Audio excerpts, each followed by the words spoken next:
dia inteiro. Ela precisa de você inteira. Olá, empreendedora! Seja muito bem-vinda a mais um episódio do Terapia em Dia, o programa de saúde mental oficial da Academia de Saúde da Empreendedora. Eu sou Nízia Paz, sou psicóloga clínica e todas as terças-feiras eu trago reflexões, perguntas e também ferramentas para te ajudar a cuidar da sua mente enquanto você faz o seu negócio crescer. Hoje a gente vai falar sobre um dilema que aparece com mais frequência do que você imagina. É aquele desconforto silencioso de estar fisicamente presente, mas emocionalmente longe. De estar em casa com as pessoas que você ama e mesmo assim sentir que está meio ausente. Talvez você já tenha se pegado assim, por exemplo, no sofá com os filhos, mas com a cabeça no cliente. Sentada à mesa do jantar, mas respondendo mensagem mentalmente. Indo dormir ao lado do seu companheiro ou da sua companheira, mas ainda ligada nas pendências do trabalho. Esse tipo de presença que é corpo, mas não é alma. E é sobre isso que a gente vai conversar hoje. Como estar de verdade com a sua família, mesmo trabalhando em casa? Como construir limites sem se sentir culpada? E o mais importante, como manter a sua produtividade sem perder a qualidade das suas relações?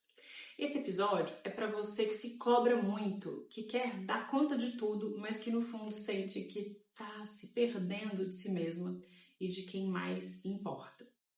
Fica aqui comigo que a gente vai atravessar isso juntas. O que está por trás dessa dificuldade de estar presente? Vamos entender com calma o que está por trás dessa sensação tão comum entre mulheres que empreendem de casa. Estar presente fisicamente, mas distante emocionalmente. Para começar, a casa ela deixou de ser só um espaço de descanso e de convivência. Ela virou escritório, estúdio, cenário de live, lugar de atendimento, ponto de venda. O que antes era sinônimo de pausa virou local de produtividade. E quando os espaços físicos eles se misturam, os espaços emocionais eles também se embaralham. Então, é um ponto que a gente tem que ter em atenção. A gente acorda e já está no trabalho. A gente escova os dentes e já pensa no que tem que postar. O celular ele virou uma extensão do corpo e com ele vem cliente, equipe, prazo, cobrança, algoritmo, notificação. Tudo isso num lugar que teoricamente deveria ser o nosso refúgio. E mais, o digital ele não tem parede. As redes sociais, o WhatsApp, o e-mail atravessam tudo. Entram pela cozinha, pelo quarto, pelo banheiro. Não respeitam hora, nem humor, nem momento. A gente está sempre com uma parte da nossa atenção sequestrada. Por isso que, mesmo estando com quem a gente ama, é como se uma parte da gente estivesse sempre em outro lugar. A mente não desliga, a atenção fica dividida e aí surge o que eu chamo de presença rachada. É importante entender que isso não é um defeito seu, não é um sinal de desorganização. É resultado de um modelo de vida e de trabalho que exige demais e que mistura tudo o tempo inteiro. Estar em casa não é necessariamente estar presente. Presença é atenção, é entrega, é perceber o outro, é sentir que você está ali de corpo inteiro.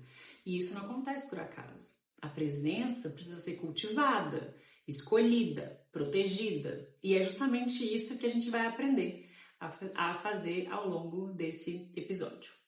Eu quero trazer aqui uma mensagem que eu recebi de uma mulher empreendedora que representa aí o que tantas outras vivem em silêncio. Ela escreveu assim: Nízia trabalha a partir de casa e sinto-me culpada porque estou com os meus filhos, mas não consigo desligar da mente o trabalho. Sinto que estou falhando com eles e comigo. Eu li essa mensagem e eu pensei, e quantas de nós já não sentimos isso? Essa culpa aparece de um jeito tão forte e muitas vezes ela nem tem nome, mas ela tá ali. Quando a gente evita brincar com os filhos porque precisa responder um e-mail, quando alguém querido nos chama para conversar e a gente se irrita que está no meio de uma criação, quando a gente vai dormir com a sensação de que não deu conta de novo. E aí vem aquela voz interna. Você é uma má mãe, uma péssima parceira e não está fazendo nada direito. Mas eu quero dizer, com todas as palavras, essa culpa não é um sinal de fracasso. Essa culpa é sinal de sobrecarga. A gente está tentando dar conta de tudo e muitas vezes ao mesmo tempo. E ninguém foi preparada para isso. A maioria de nós cresceu ouvindo que mulher boa é aquela que cuida da casa, dos filhos, do marido e ainda trabalha fora. E agora, empreendendo de casa, esse ideal ficou ainda mais distorcido. Não é falta de amor, não é falta de prioridade, é falta de espaço emocional para lidar com tanta coisa ao mesmo tempo. Então, antes de julgar a si mesma, tenta acolher essa culpa, porque ela pode ser o primeiro sinal de que você precisa de ajuda, de suporte, de limites. Você não está sozinha nesse sentimento. E isso é algo que pode ser transformado com leveza e com verdade. O que está por trás dessa culpa? Vamos aprofundar um pouco nessa culpa? A culpa aparece quando existe um desalinhamento entre aquilo que a gente valoriza e aquilo que a gente está conseguindo realizar. Você valoriza estar com seus filhos, você valoriza dar atenção ao seu companheiro ou companheira, você valoriza os momentos simples, a conversa na cozinha, o carinho na hora de dormir, o olho no olho. Mas, ao mesmo tempo, a sua agenda está cheia, sua mente está acelerada, suas entregas não param e aí acontece o conflito. O que eu quero e o que eu valorizo não cabe no meu dia como ele está agora. E isso dói. É nesse vão entre o que importa e o que é possível que nasce a culpa. Só que existe um mito muito perigoso por trás disso. A ideia de que a gente precisa estar sempre disponível para o trabalho. Que empreender é viver eternamente em alerta. Que só é boa profissional quem está pronta para responder a qualquer hora. Essa crença alimenta a culpa, porque ela cria a ilusão de que se você se desconectar por um instante, vai estar sendo irresponsável. Mas a culpa não é uma sentença. Ela pode ser um convite.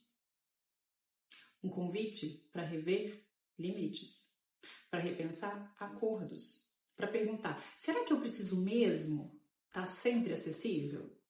A culpa não precisa ser uma punição, ela pode ser o alarme que te ajuda a voltar para o que realmente importa. Limites e microespaços de presença.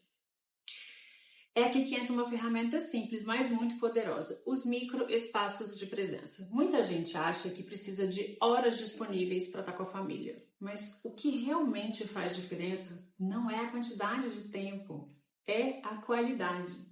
Você pode ter 15, 20, 30 minutos de presença total com quem você ama. E isso já pode ser o suficiente para mudar o clima da casa, gerar conexão, memória e vínculo. Esses microespaços, eles são momentos curtos, mas que você se entrega por inteiro. Sem o celular, sem distrações, sem trabalho, só você ali inteira, disponível. Pode ser o café da manhã com os filhos, olhando nos olhos. Pode ser um passeio de 15 minutos com o seu parceiro.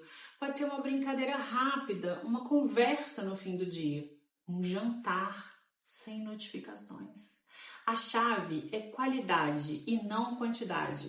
E para isso acontecer, a gente precisa aprender a colocar limites e comunicar esses limites com clareza, porque isso também é fundamental. Eu vou dar exemplos simples. Tirar a notificação do celular no horário que você está com a sua família. Fechar o computador no horário que você acordou com você mesma.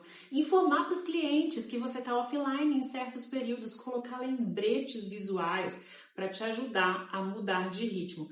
Esses pequenos limites não afastam as pessoas, eles criam pontes, porque é neles que a vida acontece.